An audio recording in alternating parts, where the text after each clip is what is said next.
دو خبریں جو رمضان مبارک میں.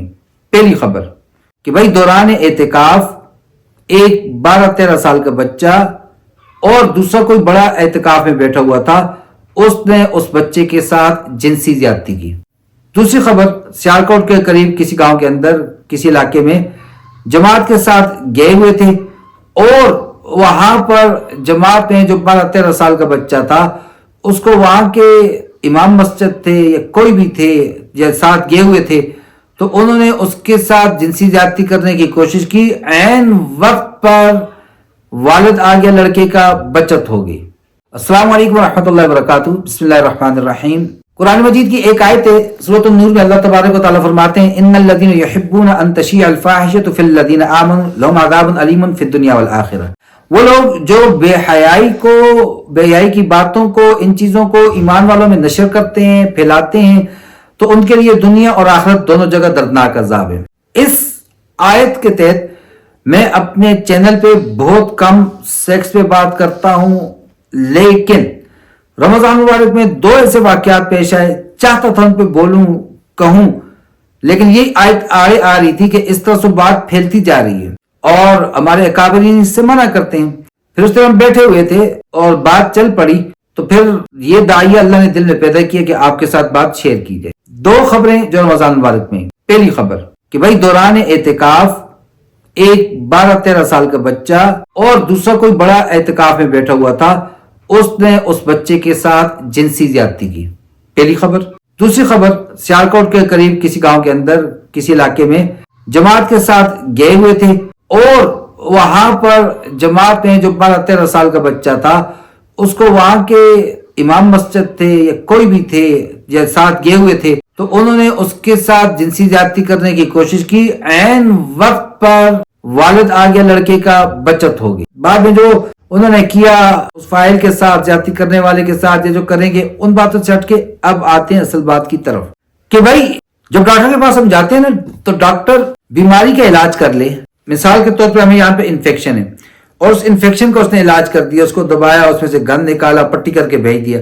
3 دن کے بعد پھر وہی سوجن ہے، پھر وہی دانا، پھر وہی پک رہا ہے، پھر اسی کے اندر وہی پیپ پلس یہ چیزیں پڑ رہی ہیں. جب تک اس کو سرجری کر کے کاٹ کے گند اور اس کے اندر اس کو کیل کہتے ہیں، اس کی جڑ اس کو نہیں نکالے گا یہ گرو اپ ہوتا رہے گا. آپ کی ٹینکی کے اندر پانی کے اندر چوہا گر گیا، چوہا مر گیا اور آپ نے وہ نہیں نکالا اور ٹینکی کے 500 گیلن پانی آپ نے نکال لیا.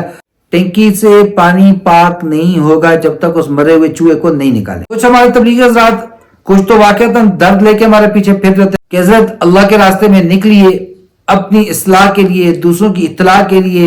نبی کریم صلی اللہ تعالی علیہ وسلم کے بعد کسی نبی نے نہیں آنا.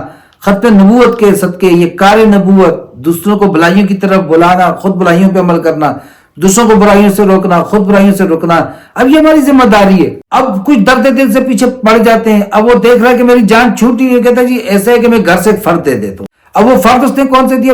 8ویں 9ویں پڑھتا ہوا بچہ امرد جس کی نہ داڑھی ہے نہ مونچھ ہے، اس کو ساتھ بھیج دیا.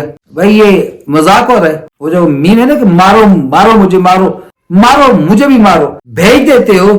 پھر جو بچہ مرد ہوتا ہے جس کی داڑھی مونچھ نہیں ہوتی، پھر اوپر سے خوبصورت بھی ہو، تو میرے بھائی وہ تو عورت سے زیادہ خطرناک ہے. اب اس طرح چھوڑو گے بچے کو پھر نقصان تو ہوگا. اعتکاف بٹھا لو.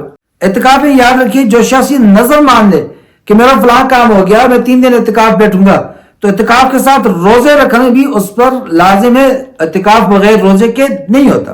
اب آپ نے 13 سال کا 12 سال کا بچہ اعتکاف پہ بٹھا دیا، بڑا شوق ہے جی، بڑا ذوق ہے جی، بڑا دین سے محبت ہے جی، خود نہیں بیٹھے. اب وہاں پر ساتھ میں بیٹھنے والے کے ساتھ بھی شیطان ہے. سرکش شیاطین کہہ دیں نا، چھوٹے چھوٹے شیطان تو ہیں. پھر 11 مہینے ہم گناہوں میں گزارتے ہیں تو بالکل 1-2 دن میں تو وہ ہمارا زنگ اترتا نہیں ہے گناہوں والا، اور اوپر سے شیطان اپنی محنت پہ لگاتار لگا ہوئے. اور وہ بچہ جس پہ شرعی احکام ہے ہی نہیں، جن کا وہ مکلف ہی نہیں، اس سے فرض ہی نہیں، تو ہم نے عبادت سے مذاق بنا لیا، اس کو جا کے بٹھا دیا. بڑا ذوق شوق ہے جی، بڑا اس کو لوگ جی بڑا دین کے ساتھ محبت کرتے ہیں، لوگ اس کی بڑی آؤ چاہ کرتے ہیں. پھر جب بعد میں نقصان ہوتے ہیں تو ہم سر پکڑ کے بیٹھتے ہیں، کہتے ہیں جی مولوی صاحب ایسا تھا، تبلیغی ایسا تھا، معتکف ایسا تھا. کوئی ایسا نہیں تھا، تو بے غیرت تھے.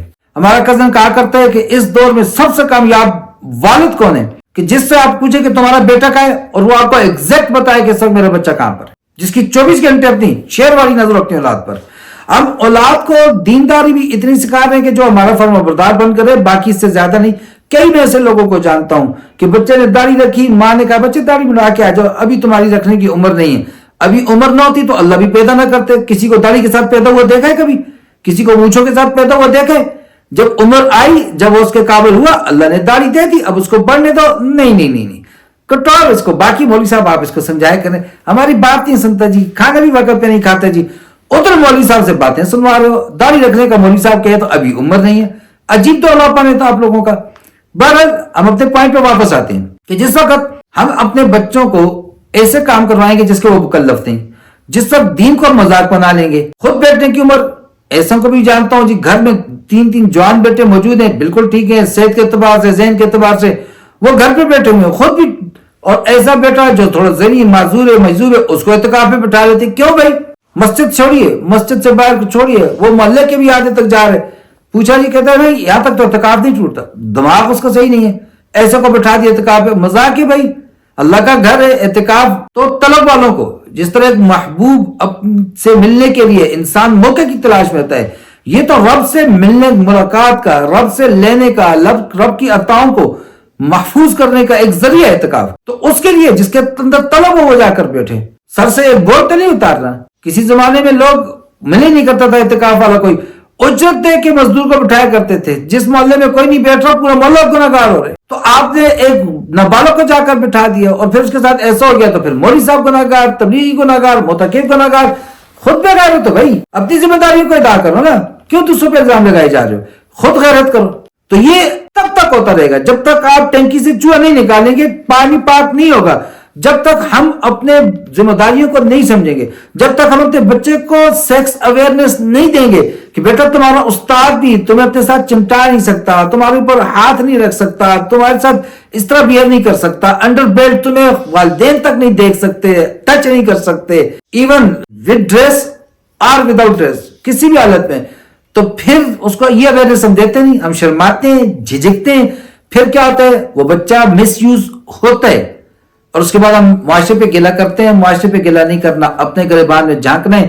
اگر ہم نے اپنے اولاد کو سیکس اویئرنیس دیے، اپنے اولاد کو ہم نے تقاضے بتائے ہیں، معاشرتی تقاضے بتائے ہیں، اخلاقیات سکھائے ہیں، اور پھر اس کے بعد ہم اس پہ شیر والی نظر رکھ رہے ہیں، پھر کوئی ایسا واقعہ آتا ہے آ کے میرا گریبان پکڑیے.